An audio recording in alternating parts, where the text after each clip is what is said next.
Jam Luisa Escabang, Tristan Alexander V. Tawan, Geraldine Ann V. Katakutan, Patricia Vial V. Del Rosario, Mel Ian Tanyeda, Rana Cecilia C. Patog, Maria Ella B. Cometa, Peter Ann Gallardo, Mariah Alia Abi P. Ginto, Jemima Luz P. Ramos, Giancarlo Mercado at narito kami upang ipakita sa inyo ang mga wastong hakbang para sa pagkakapon ng ating mga alagang baboy. Ano ang castration o pagkakapon? isa itong karaniwang practice sa Pilipinas, lalo na sa mga backyard at commercial pig farms. Ang castration o pagkakapon ay ang proseso ng pagtanggal ng bayag ng lalaking biik o baboy. Layunin nitong maiwasan ang hindi inaasang pagdami, mapabuti ang kalidad ng karne, at maging mas maamo ang hayop habang lumalaki. Karaniwan itong ginagawa habang ang biik ay nasa edad na 1 hanggang 3 linggo bago ito iwalay sa inahin. Narito ang simpleng proseso ng pagkakapon sa baboy. Una, tiyaking malinis ang lugar, gamit, at kamay ng magkakapon. Sunod, mahigpit ngunit maingat na hawakan ang biik ng patiwarik habang ito ay kinakapon. Kapain ang 2 bayag at ibukod ito. Gamit ang malinis at matalas na kutsilyo, surgical blade o dorko, hiwain ang balat sa tapat ng bayag. Siguraduhing sapat ang hiwa sa laki ng bayag. Pisilin papalabas ng hiwa ang bayag hanggang ito ay lumitaw ng buo.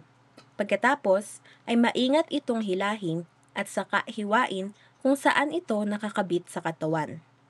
Ganito rin ang gagawin sa katabing bayag. Linisin muli ang sugat at maglagay ng betadine o kaya naman antibiotic spray upang maiwasan ang impeksyon.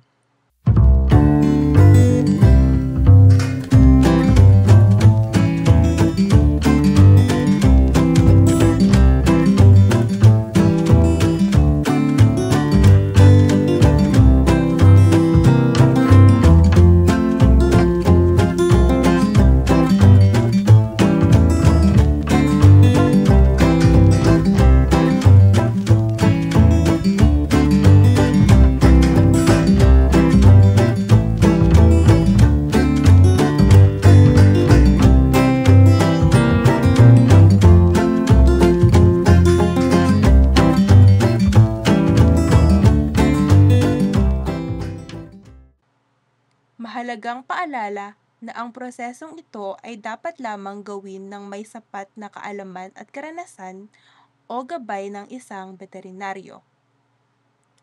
Narito ang ilan sa mga pangunahing benepisyo ng pagkakapon. Pinapababa nito ang agresibong pag-uugali ng baboy, kaya mas ligtas silang alagaan. May iwasan ang boar taint o anggo na karaniwang hindi kanais-nais na amoy at lasa ng karne mula sa hindi kapon na lalaking baboy. Kontrolado ang pagpaparami at mas napapabuti ang pagmamonitor ng lahi. At mas mabilis ang pagdagdag ng timbang.